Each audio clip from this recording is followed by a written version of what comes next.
അസ്സലാമു അലൈക്കും വറഹ്മത്തുള്ളാഹി. ഹെവൻസ് ആപ്പിൻ്റെ രണ്ടാം ഘട്ട വീഡിയോ ആണ് ഇവിടെ കാണിക്കാൻ പോകുന്നത്. ഒന്നാം ഘട്ട വീഡിയോ നിങ്ങൾ ഉപയോഗിച്ച് നോക്കിയെന്ന് വിചാരിക്കുന്നു, ഉപയോഗപ്പെട്ടെന്ന് വിചാരിക്കുന്നു.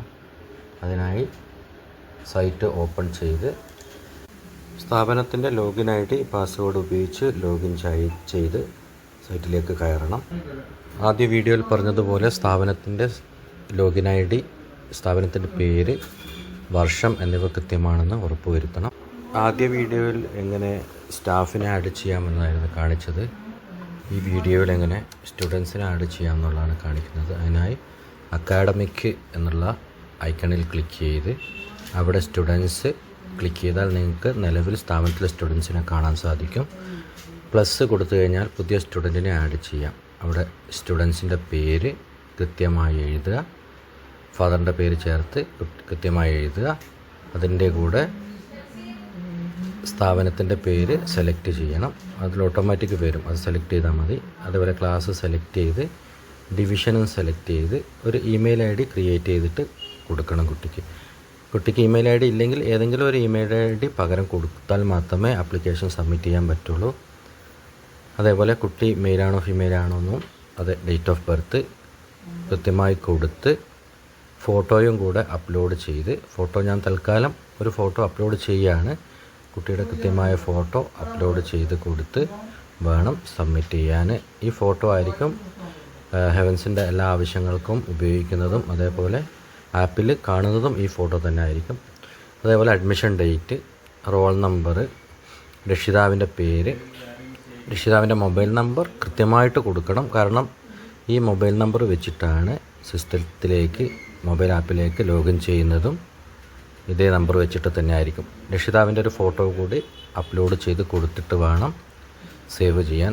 തൽക്കാലത്തേക്ക് ഞാനൊരു ഫോട്ടോ അപ്ലോഡ് ചെയ്യുകയാണ്. കൃത്യമായിട്ടുള്ള ഫോട്ടോ ഇല്ലെങ്കിൽ ഇതേപോലെ തൽക്കാലം ഫോട്ടോ അപ്ലോഡ് ചെയ്ത് ഫോട്ടോ കിട്ടുന്ന സമയത്ത് നിങ്ങൾക്ക് കൃത്യമായ ഫോട്ടോ തന്നെ അപ്ലോഡ് ചെയ്ത് കൊടുക്കാവുന്നതാണ്. എങ്കിൽ മാത്രമേ ആപ്പിൽ കൃത്യമായ വിവരങ്ങൾ സേവ് ആവുകയുള്ളൂ. കുട്ടികളുടെ ഡാറ്റ പിന്നീട് എഡിറ്റ് ചെയ്യാൻ ഇതേപോലെ റൈറ്റ് സൈഡിലുള്ള 3 ഡോട്ട്സിൽ ക്ലിക്ക് ചെയ്ത് അവിടെ എഡിറ്റ് ഓപ്ഷനിൽ പോയി ഡിവിഷൻ സെലക്ട് ചെയ്ത് കുട്ടിയുടെ ഫോട്ടോയും അപ്ലോഡ് ചെയ്ത് സേവ് ചെയ്താൽ കുട്ടിയുടെ ഫോട്ടോ സിസ്റ്റത്തിലേക്ക് വരും. എല്ലാ ഡാറ്റകളും അതേപോലെ സേവ് ചെയ്യാവുന്നതാണ്. നിലവിൽ സ്ഥാപനത്തിലുള്ള കുട്ടികൾ ക്ലാസ് കയറ്റം അല്ലെങ്കിൽ പ്രൊമോഷൻ കൊടുക്കാനുള്ള ഓപ്ഷനാണ് പിന്നീട് കാണിക്കാൻ പോകുന്നത്. ഇതേപോലെ പ്രൊമോഷൻ ഐക്കണിൽ ക്ലിക്ക് ചെയ്ത് അവിടെ നിലവിലെ വർഷം 2025-26 അടുത്ത വർഷം സെലക്ട് ചെയ്ത് കുട്ടിയുടെ ക്ലാസ് സെലക്ട് ചെയ്ത് ഡിവിഷനും സെലക്ട് ചെയ്ത് കഴിഞ്ഞാൽ കുട്ടികളുടെ ലിസ്റ്റ് അവിടെ വരും. അവിടെ സെലക്ട് ഓൾ കൊടുത്ത് നിങ്ങൾക്ക് വേണ്ട ക്ലാസ്സിലേക്ക് കുട്ടിയെ പ്രൊമോട്ട് ചെയ്യാവുന്നതാണ്. പ്രൊമോട്ട് ചെയ്താൽ കുട്ടിയെ അടുത്ത ക്ലാസ്സിലേക്ക് പ്രൊമോട്ട് ചെയ്യാം. അടുത്തത് കുട്ടിയുടെ ടൈം ടേബിൾ സ്ട്രക്ചർ ക്രിയേറ്റ് ചെയ്യാനാണ്. ഓപ്ഷൻ ഐക്കന് തൊട്ട് മുകളിലായി കാണുന്ന ടൈം ടേബിൾ സ്ട്രക്ചർ സെലക്ട് ചെയ്ത് അവിടെ ക്ലാസ് സെലക്ട് ചെയ്ത് ക്ലോൺ കൊടുത്തു കഴിഞ്ഞാൽ ടൈം ടേബിൾ ഇവിടെ വരും. അവിടെ ഓരോ ടൈം ടേബിളും നിങ്ങൾക്ക് എഡിറ്റ് ചെയ്താൽ മാത്രം മതിയാകും. എഡിറ്റ് ചെയ്ത് സേവ് ചെയ്ത് കഴിഞ്ഞാൽ പുതിയ ടൈം ടേബിൾ അവിടെ കാണിക്കും. പിന്നീട് മാറ്റങ്ങൾ വരികയാണെങ്കിൽ അത് മാറ്റാനുള്ള ഓപ്ഷനും അതിൽ എഡിറ്റ് ഓപ്ഷനിൽ ഉണ്ട്. ടൈം ടേബിൾ സ്ട്രക്ചർ ക്രിയേറ്റ് ചെയ്ത് കഴിഞ്ഞാൽ ഏറ്റവും മുകളിലായിട്ടുള്ള ടൈം ടേബിൾ സെലക്ട് ചെയ്ത് അവിടെ ക്ലാസ് സെലക്ട് ചെയ്ത് ഇവിടെ കണ്ടിരിക്കുന്ന ടൈം ടേബിളിൽ ആവശ്യങ്ങളുള്ള മാറ്റം വരുത്തി റൈറ്റ് സൈഡിൽ കാണുന്ന സേവ് ബട്ടൺ കൂടെ ക്ലിക്ക് ചെയ്താൽ ഓരോ ദിവസത്തിനുള്ള ടൈം ടേബിളും സെറ്റ് ചെയ്യാൻ സാധിക്കും. അടുത്തതായി അറ്റൻഡൻസ് എങ്ങനെ സെറ്റ് ചെയ്യാം എന്നുള്ളതാണ്.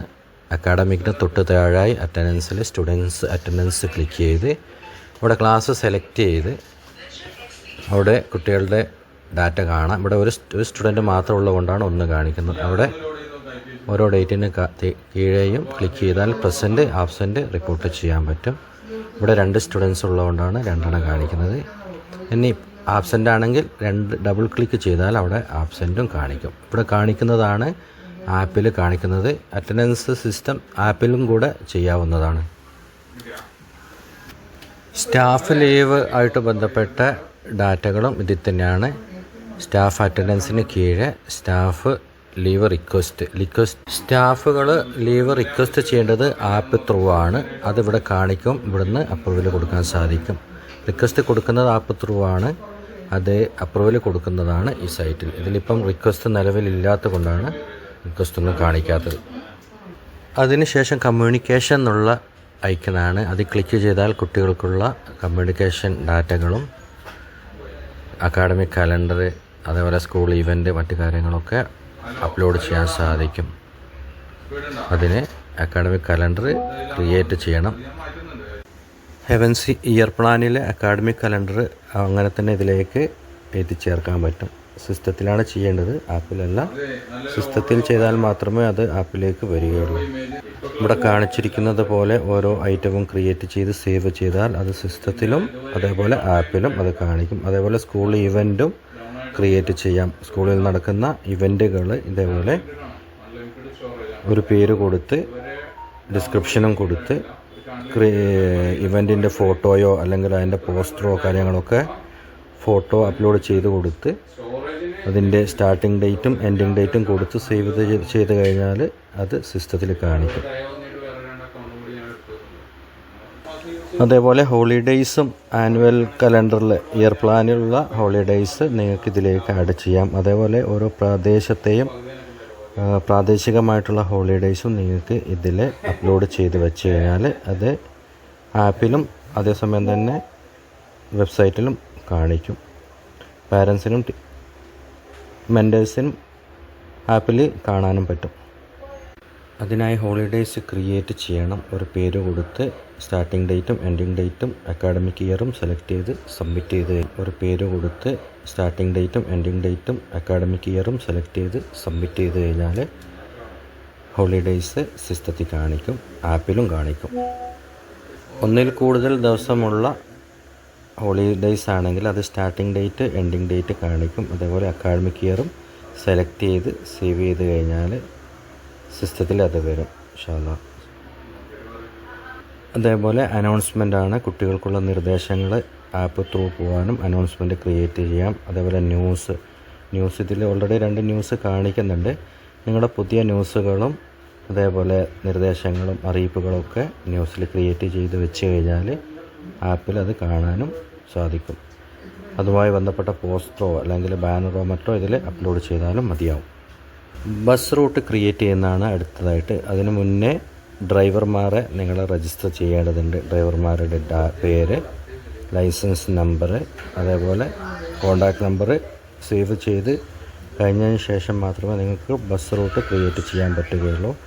ഇത്രയും കാര്യങ്ങൾ ടൈപ്പ് ചെയ്ത് സബ്മിറ്റ് ചെയ്ത് കഴിഞ്ഞാൽ ബസ് റൂട്ട് ക്രിയേറ്റ് ചെയ്യാം. ബസ് റൂട്ട് ഒരു വട്ടം ക്രിയേറ്റ് ചെയ്ത് കഴിഞ്ഞാൽ ആപ്പിലും സിസ്റ്റത്തിലും അത് കാണിക്കും. പിന്നീട് അത് സെലക്ട് ചെയ്താൽ മാത്രം മതിയാവും. അതിനായി ബസ് റൂട്ടിനൊരു നെയിമും സ്റ്റാർട്ടിംഗ് പോയിൻറ്റും എൻഡിങ് പോയിൻറ്റും ഡ്രൈവറുടെ ഡീറ്റെയിൽസും അപ്ലോഡ് ചെയ്യണം, സേവ് ചെയ്യണം.